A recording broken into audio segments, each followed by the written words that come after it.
امام جعفر صادق علیہ السلام نے فرمایا، اپنے گھروں کی صفائی مسلسل قائم رکھا کرو، کیونکہ اس زمین پہ کچھ شیطانی کیڑے ایسے رہتے ہیں جو گھروں میں پریشانیاں، اختلافات اور مصیبتیں بڑھاتے ہیں۔ تو کسی نے عرض کیا، اے نواسہ رسول، وہ شیطانی کیڑے کون سے ہیں؟ بات جب یہاں تک پہنچی تو امام جعفر صادق علیہ السلام نے فرمایا، اے شخص، وہ شیطانی کیڑا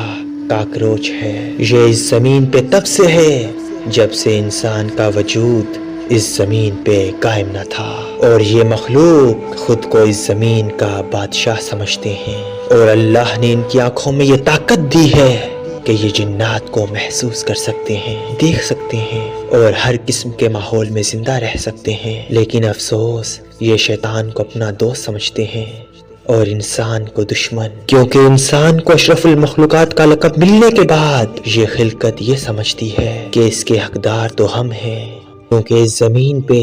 زمانہ قدیم سے ہم رہا کرتے ہیں۔ تبھی یہ جب بھی جس گھر میں آتے ہیں تو اس گھر والوں کے لیے بد دعا کرتے ہیں، کیونکہ وہ یہ سمجھتے ہیں کہ یہ ہماری زمین پہ قابض ہو گئے ہیں،